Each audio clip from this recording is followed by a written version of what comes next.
সরজুবালা দেবী লিখছেন, একদিন বৈকালে গিয়ে দেখি একটি স্ত্রীলোক তার পদতলে কাঁদছেন দীক্ষার জন্য। শ্রী শ্রী মা চৌকির উপর বসে আছেন। মা সম্পূর্ণ অসম্মত। বলছেন, আমি তোমাকে পূর্বেই বারণ করেছি, কেন এলে?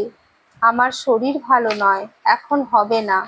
সে যতই বলছে মা আরো বিরক্তি প্রকাশ করছেন। তোমাদের আর কি, তোমরা তো মন্ত্রটি নিয়ে গেলে। তারপর? মেয়েটি তবুও নাছোড়। উপস্থিত সকলেই বিরক্ত হয়ে উঠলেন। শেষে মা বললেন, পরে এসো। তখন স্ত্রীলোকটি বললে, তবে আপনার কোনো ভক্ত ছেলেকে বলে দিন। মা, তারা যদি না শুনে? মেয়েটি, সে কি, আপনার কথা শুনবে না? মা, এক্ষেত্রে নাও শুনতে পারে। তারপর কিছুতেই না ছাড়াতে মা বললেন, আচ্ছা, খোকাকে বলে দেব, সে দেবে। তবুও মেয়েটি বলতে লাগলেন, আপনি দিলেই ভালো হয়, আপনি ইচ্ছা করলেই পারেন। এই বলে 10 টাকার একখানি নোট বের করে বললেন, এই নিন টাকা, যা লাগে আনিয়ে নেবেন। ওই রূপে টাকা দিবার প্রস্তাবে আমাদের লজ্জা করতে লাগলো, রাগও হলো। মা এবার তাকে ধমক দিয়ে বললেন, কি, আমাকে টাকার লোভ দেখাচ্ছ নাকি? আমি টাকাই ভুলি না, যাও টাকা নিয়ে যাও। এই বলে উঠে গেলেন। পরে স্ত্রীলোকটির অনেক অনুনয় বিনয়ে ঠিক হলো মহাষ্টমীর দিন দীক্ষা হবে। মেয়েটি তো বিদায় নিলেন।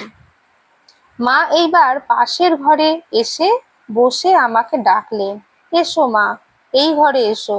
এতক্ষণ তোমাকে একটা কথাও জিজ্ঞেস করতে পারিনি, কেমন আছো? বেলা শেষ হয়ে এসেছে। পূজার সময় বলে অনেক স্ত্রীলোক কাপড়, মিষ্টি ইত্যাদি নিয়ে এসেছেন। মা হাসি মুখে তাদের কথার উত্তর দিচ্ছেন। খুব গরম। আমি মাকে হাওয়া করতে লাগলাম। একটি মহিলা এসে সাগ্রহে আমার হাত থেকে পাখাখানা চেয়ে নিয়ে মাকে হাওয়া করতে লাগলেন। মায়ের একটু সামান্য সেবার কাজ করতে পেলেও সকলের কি আনন্দ! আহা, কি অপূর্ব স্নেহ করুণাতেই শ্রী শ্রী মা আমাদিগকে চিরবদ্ধ করে গেছেন। আর তার অবস্থানে বাগবাজারের মাতৃমন্দির সংসার তাপদগ্ধ মানুষের কি মধুর শান্তি নিলয়ই হয়েছিল, তা বলা বা বুঝানো অসম্ভব।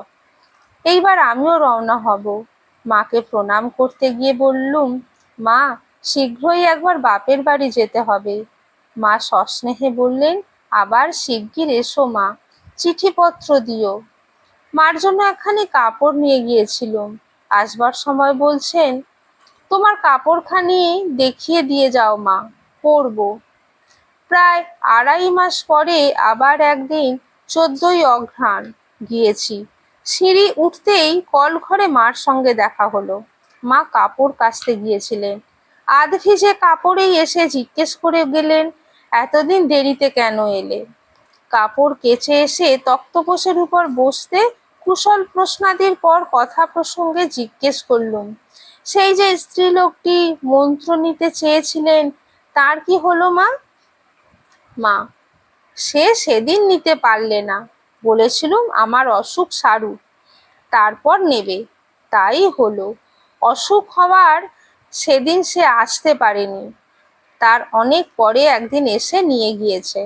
আমি, তাই তো মা, আপনার মুখ দিয়ে যে কথা বেরিয়ে পড়ে তাই হয়। আমরা আপনার ইচ্ছা না মেনে নিজেরা কষ্ট পাই। আপনিও নিজের অসুস্থ শরীরে অনেক সময় দয়া করে দীক্ষা দিয়ে আমাদের ভোগ নিজের শরীরে নিয়ে আরো বেশি কষ্ট পান। মা বললেন, হ্যাঁ মা, ঠাকুর ওই কথা বলতেন, নইলে এসব শরীরে কি রোগ হয়? এর মধ্যে আবার কলেরার মতো হয়েছিল। আমার ভ্রাতৃবধূ সঙ্গে গিয়েছিল। মা তাকে দেখে বললেন, বেশ শান্ত বউটি। এক ব্যান্নন নুনে পোড়া হলে মুশকিল হতো। অর্থাৎ আমার ভ্রাতৃবধূ একটি মাত্র। সে ভালো না হলে তাকে নিয়ে সংসার থাকা কষ্টকর হতো।